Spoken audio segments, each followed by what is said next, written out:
नमस्कार साहित्य प्रेमियों। आज हम लेकर आए हैं मुंशी प्रेमचंद जी की लिखी कहानी प्रेम का स्वप्न। मनुष्य का हृदय अभिलाषाओं का क्रीड़ा स्थल और कामनाओं का आवास है। कोई समय वह था जबकि माधवी माता के अंक में खेलती थी। उस समय हृदय अभिलाषा और चेष्टाहीन था, किंतु जब मिट्टी के घरौंदे बनाने लगी उस समय मन में यह इच्छा उत्पन्न हुई कि मैं भी अपनी गुड़िया का विवाह करूंगी। सब लड़कियां अपनी गुड़िया ब्याह रही थीं। क्या मेरी गुड़िया कुंवारी रहेगी? मैं अपनी गुड़िया के लिए गहने बनवाऊंगी, उसे वस्त्र पहनाऊंगी, उसका विवाह रचाऊंगी। इस इच्छा ने उसे कई मास तक रुलाया, पर गुड़ियों के भाग्य में विवाह न बंधा था। एक दिन मेघ घिर आए और मूसलधार पानी बरसा। घरौंदा वृष्टि में बह गया और गुड़ियों के विवाह की अभिलाषा अपूर्ण हो रह गई। कुछ काल और बीता। वह माथा के संग विरजन के यहाँ आने जाने लगी। उसकी मीठी मीठी बातें सुनती और प्रसन्न होती, उसके थाल में खाती, उसकी गोद में सोती। उस समय भी उसके हृदय में यह इच्छा थी कि मेरा भवन परम सुंदर होता, उसमें चांदी के किवाड़ लगे होते, भूमि ऐसी स्वच्छता होती कि मक्खी बैठे और फिसल जाए। मैं विरजन को अपने घर ले जाती, वहाँ अच्छे अच्छे पकवान बनाती और खिलाती, उत्तम पलंग पर सुलाती और भली भांति उसकी सेवा करती। यह इच्छा वर्षों तक हृदय में चुटकियाँ लेती रही, किंतु उसी घरौंदे की भांति यह घर भी ढह गया और आशाएं निराशा में परिवर्तित हो गई। कुछ काल और बीता। जीवन काल का उदय हुआ। विरजन ने उसके चित्त पर प्रताप चंद्र का चित्र खींचना आरंभ किया। उन दिनों इस चर्चा के अतिरिक्त उसे कोई बात अच्छी न लगती थी। निदान उसके हृदय में प्रताप चंद्र की चेरी बनने की इच्छा उत्पन्न हुई। पड़े पड़े हृदय से बातें किया करती, रात में जागरण करके मन का मोदक खाती। इन विचारों से चित्त पर एक उन्माद सा छा जाता, किंतु प्रताप चंद्र इसी बीच में गुप्त हो गए और उसी मिट्टी के घरौंदे की भांति ये हवाई किले ढह गए। आशा के स्थान पर हृदय में शोक रह गया। अब निराशा ने उसके हृदय में आशा ही शेष न रखा। वह देवताओं की उपासना करने लगी, व्रत रखने लगी और प्रताप चंद्र पर समय की कुदृष्टि ने न पड़ने पाए। इस प्रकार अपने जीवन के कई वर्ष उसने तपस्विनी बनकर व्यतीत किए। कल्पित प्रेम के उल्लास में चूर होती, किंतु आज तपस्विनी का व्रत टूट गया। मन में नूतन अभिलाषाओं ने सिर उठाया। 10 वर्ष की तपस्या एक क्षण में भंग हो गई। क्या यह इच्छा भी उसी मिट्टी के घरौंदे की भांति पददलित हो जाएगी? आज जब से माधवी ने बालाजी की आरती उतारी है, उसके आंसू नहीं रुके। सारा दिन बीत गया, एक एक करके तार निकलने लगे। सूर्य थक कर छिप गया और पक्षीगण घोंसलों में विश्राम करने लगे, किंतु माधवी के नेत्र नहीं थके। वह सोचती है कि हाय, क्या मैं इसी प्रकार रोने के लिए बनाई गई हूँ? मैं कभी हंसी भी थी, जिसके कारण इतना रोती हूँ। हाय, रोते रोते आधी आयु बीत गई। क्या शेष भी इसी प्रकार बीतेगा? क्या मेरे जीवन में एक दिन भी ऐसा ना आएगा जिसे स्मरण करके संतोष हो कि मैंने भी कभी सुदिन देखे थे? आज के पहले माधवी कभी ऐसे नैराश्य पीड़ित और छिन्न हृदया नहीं हुई थी। वह अपने कल्पित प्रेम में निमग्न थी। आज उसके हृदय में नवीन अभिलाषाएं उत्पन्न हुई हैं। अश्रु उन्हीं के प्रेरित हैं। जो हृदय 16 वर्ष तक आशाओं का आवास रहा हो, वही इस समय माधवी की भावनाओं का अनुमान कर सकता है। सुआमा के हृदय में नवीन इच्छाओं ने सिर उठाया है। जब तक बालाजी को ना देखा था, तब तक उसकी सबसे बड़ी अभिलाषा यह थी कि वह उन्हें आंखें भरकर देखती और हृदय शीतल कर लेती। आज जब आंखें भर देख लिया तो कुछ और देखने की एक इच्छा उत्पन्न हुई। शोक, वह इच्छा उत्पन्न हुई है माधवी के घरौंदे की भांति मिट्टी में मिल जाने के लिए। आज सुआमा, विरजन और बालाजी में सायंकाल तक बातें होती रही। बालाजी ने अपने अनुभवों का वर्णन किया, सुआमा ने अपनी राम कहानी सुनाई और विरजन ने कहा थोड़ा, किंतु सुना बहुत। मुंशी संजीवन लाल के संन्यास का समाचार पाकर दोनों रोईं। जब दीपक जलने का समय आ पहुंचा तो बालाजी गंगा की ओर संध्या करने चले और सुवामा भोजन बनाने बैठी। आज बहुत दिनों के पश्चात सुवामा, बेटी, मेरी यह हार्दिक अभिलाषा थी कि मेरा लड़का संसार में प्रतिष्ठित हो और ईश्वर ने मेरी लालसा पूरी कर दी। प्रताप ने पिता और कुल का नाम उज्जवल कर दिया। आज जब प्रातःकाल मेरी स्वामी जी की जय सुनाई जा रही थी तो मेरा हृदय उमड़ उमड़ कर आया। मैं केवल इतना चाहती हूँ कि वे यह वैराग्य त्याग दे। देश का उपकार करने से मैं उन्हें नहीं रोकती। मैंने तो देवी जी से यही वरदान मांगा था, परंतु उन्हें सन्यासी के वेश में देखकर मेरा हृदय विदीर्ण हुआ जाता है। विरजन सुवामा का अभिप्राय समझ गई। बोली, चाची, यह बात तो मेरे चित्त में पहले ही से जमी हुई है। अवसर पाते ही अवश्य छेड़ूंगी। सुवामा, अवसर तो कदाचित ही मिले, इसका कौन ठिकाना। अभी जी में आए कहीं चल दे।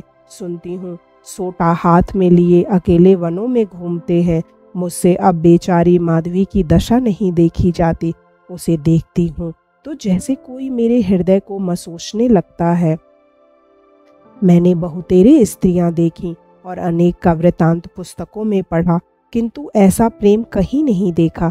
बेचारी ने आधी आयु रो रो कर काट दी और कभी मुख न मैला किया।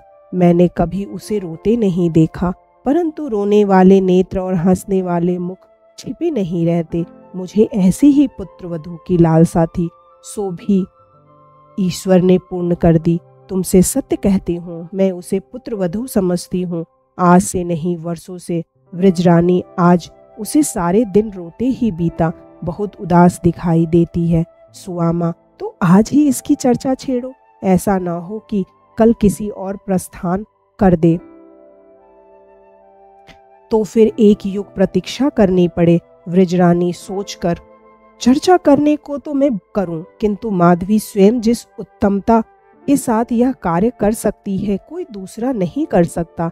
सुवामा, वह बेचारी मुख से क्या कहेगी। व्रजरानी, उसके नेत्र सारी कथा कह देंगे।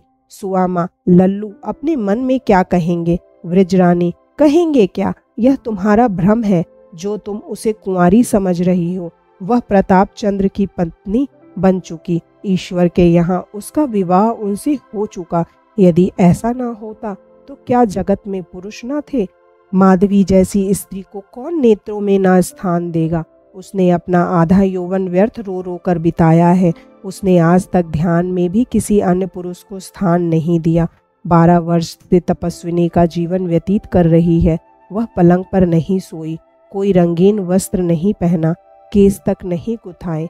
क्या इन व्यवहारों से नहीं सिद्ध होता कि माधवी का विवाह हो चुका। हृदय का मिलाप सच्चा विवाह है। सिंदूर का टीका, ग्रंथि बंधन और भांवर, ये सब संसार के ढकोसले हैं। सुवामा, अच्छा, जैसा उचित समझो करो। मैं केवल जग हंसाई से डरती हूँ। रात को 9 बजे थे। आकाश पर तारे छिटके हुए थे। माधवी वाटिका में अकेली, किंतु अति दूर है। क्या कोई वहां तक पहुंच सकता है। क्या मेरी आशाएं भी उन्हीं नक्षत्रों की भांति हैं। इतने में विरजन ने उसका हाथ पकड़कर हिलाया। माधवी चौंक पड़ी। विरजन अंधेरे में बैठी क्या कर रही है। माधवी, कुछ नहीं, तो तारों को देख रही हूँ। वे कैसे सुहावने लगते हैं, किंतु मिल नहीं सकते। विरजन के कलेजे में बर्छी सी लग गई। धीरज धरकर बोली, यह तारे गिनने का समय नहीं है।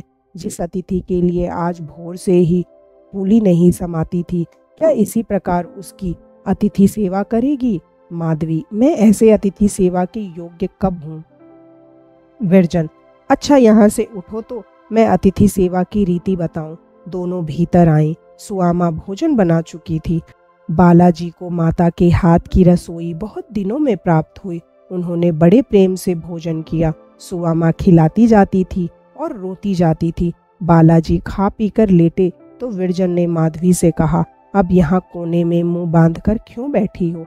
माधवी, कुछ दो तो खा के सो रहूं, अब यही जी चाहता है। विरजन, माधवी, ऐसे निराश ना हो। क्या इतने दिनों का व्रत एक दिन में भंग कर देगी। माधवी उठी, परंतु उसका मन बैठा जाता था। जैसे मेघों की काली काली घटाएं उठती हैं और ऐसा प्रतीत होता है कि अब जल थल एक हो जाएगा, परंतु अचानक पछवा वायु चलने के कारण सारी घटा काई की भांति फट जाती है, उसी प्रकार इस समय माधवी की गति हो रही है। वह शुभ दिन देखने की लालसा उसके मन में बहुत दिनों से थी। कभी वह दिन भी आएगा जबकि मैं उसके दर्शन पाऊंगी और उनकी अमृत वाणी से श्रवण तृप्त करूंगी। इस दिन के लिए उसने मान्यताएं कैसी मानी है। इस दिन के ध्यान से ही उसका हृदय कैसा खिला उठता है। इस दिन के ध्यान से ही उसका हृदय कैसा खिला उठता था। आज भोर ही से माधवी बहुत प्रसन्न थी। उसने बड़े उत्साह से फूलों का हार गूंथा था। सैकड़ों कांटे हाथ में चुभा लिए उन्मत्त की भांति गिर गिर पड़ती थी। यह सब हर्ष और उमंग इसलिए तो था कि आज वह शुभ दिन आ गया। आज वह दिन आ गया जिसकी ओर चिरकाल से आंखें लगी हुई थीं। वह समय भी अब स्मरण नहीं जब यह अभिलाषा मन में ना रही हो, परंतु इस समय माधवी के हृदय की वह गाते नहीं है। आनंद की भी सीमा होती है। कदाचित वह माधवी के आनंद की सीमा थी जब वह वाटिका में झूम झूम कर फूलों से आंचल भर रही थी। जिसने कभी सुख का स्वाद ही न चखा हो, उसके लिए इतना ही आनंद बहुत है। वह बेचारी इससे अधिक आनंद का भार नहीं संभाल सकती। जिन अधरों पर कभी हंसी आती ही नहीं, उनकी मुस्कान ही हंसी है। तुम ऐसों से अधिक हंसी की आशा क्यों करते हो? माधवी बालाजी की ओर, परंतु इस प्रकार नहीं जैसे एक नवेली बहू आशाओं से भरी हुई श्रृंगार किए अपने पति के पास जाती है। वही घर था जिसे वह अपने देवता का मंदिर समझती थी। जब वह मंदिर शून्य था तब वह आकर आंसुओं से पुष्प चढ़ाती थी। आज वह देवता ने वास किया है तो वह क्यों इस प्रकार मचल मचल कर आ रही है? रात्रि भली भांति आर्द्र हो चुकी थी। सड़क पर घंटों के शब्द सुनाई दे रहे थे। माधवी दबे पांव बालाजी के कमरे द्वार तक गई। उसका हृदय धड़क रहा था। भीतर जाने का साहस न हुआ। मानो किसी ने पैर पकड़ लिए। उल्टे पांव फिर आई और पृथ्वी पर बैठकर रोने लगी। उसके चित्त ने कहा, माधवी, यह बड़ी लज्जा की बात है।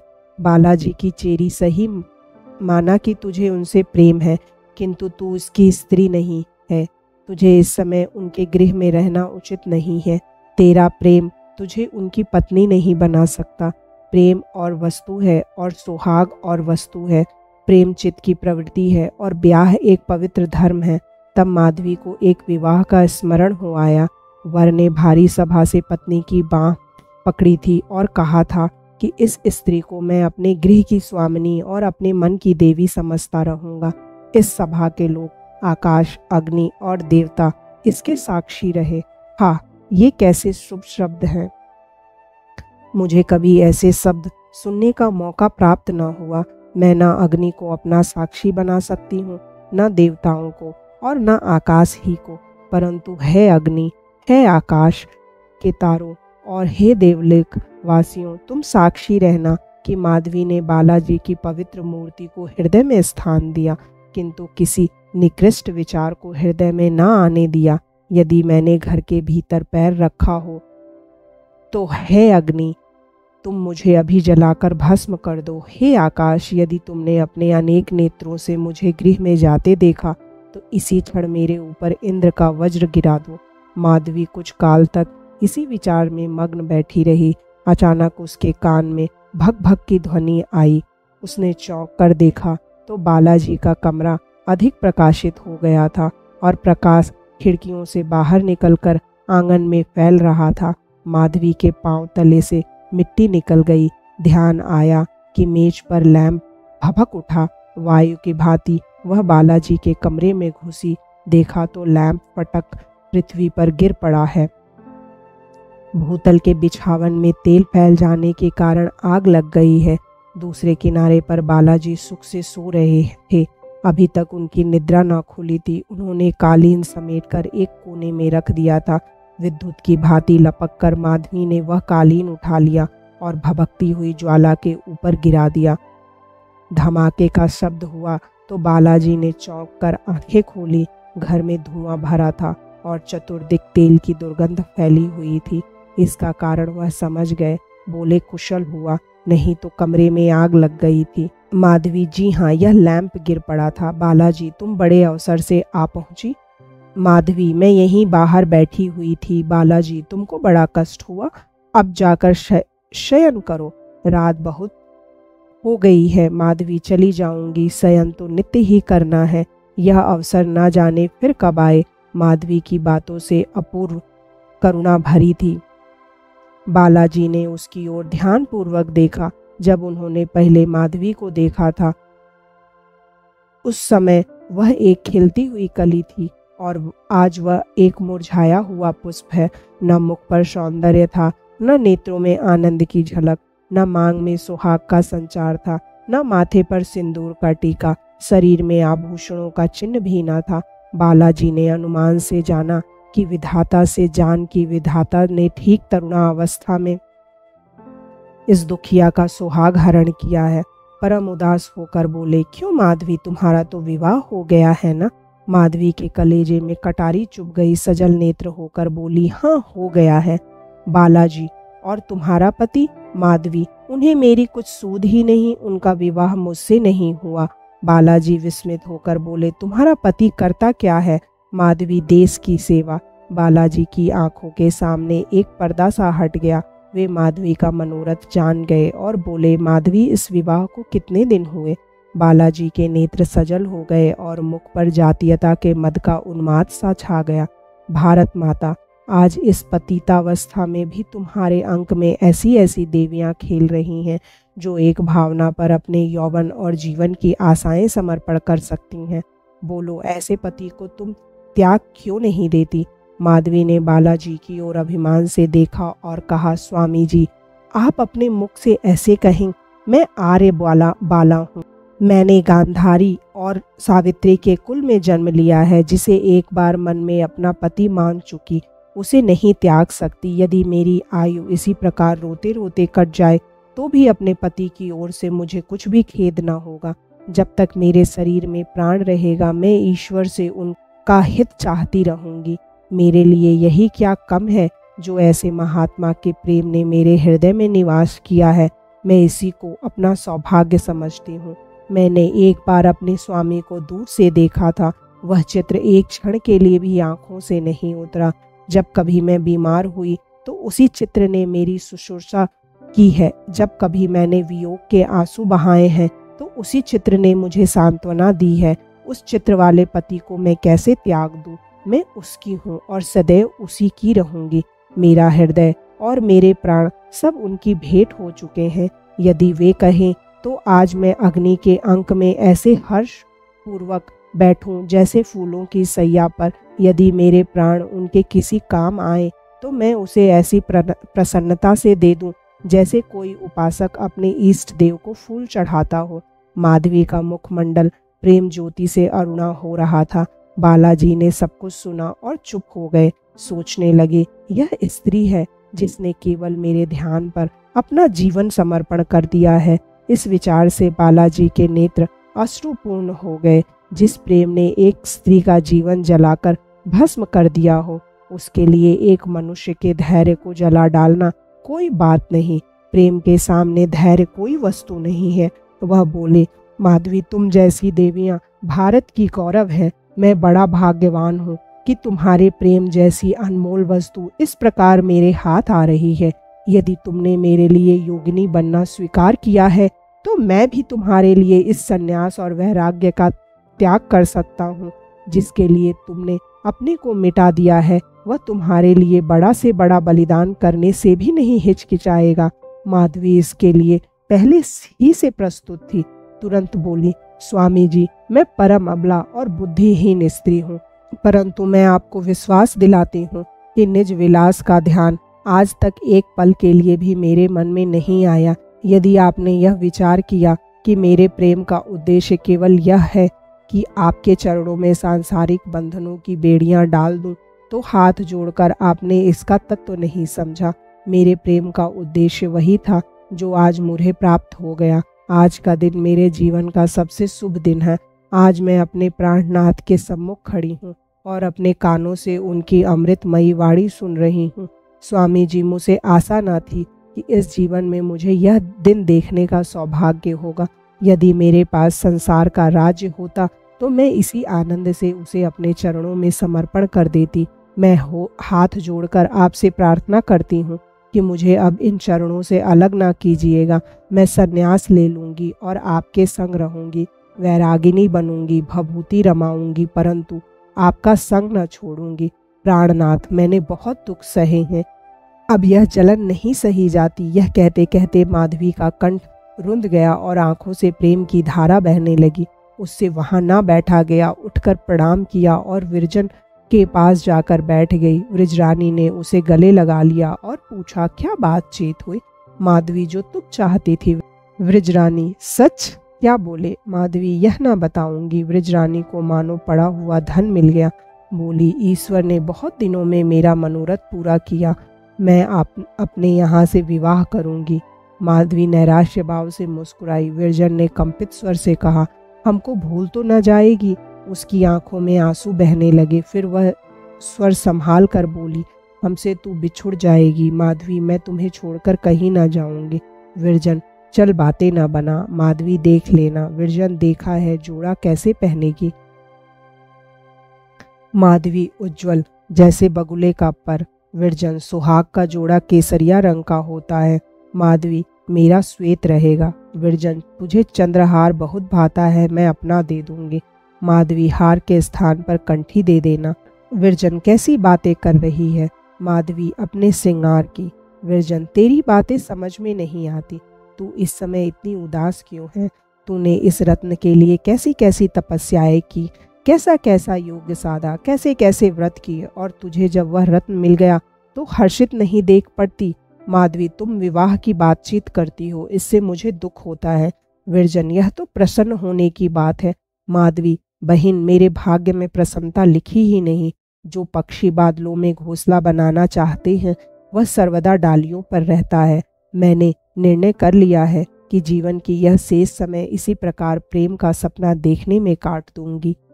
यदि इस प्रस्तुति ने आपके हृदय को स्पर्श किया हो तो कृपया इस वीडियो को लाइक करें, शेयर करें और साहित्य सागर चैनल को सब्सक्राइब करना ना भूलें। धन्यवाद।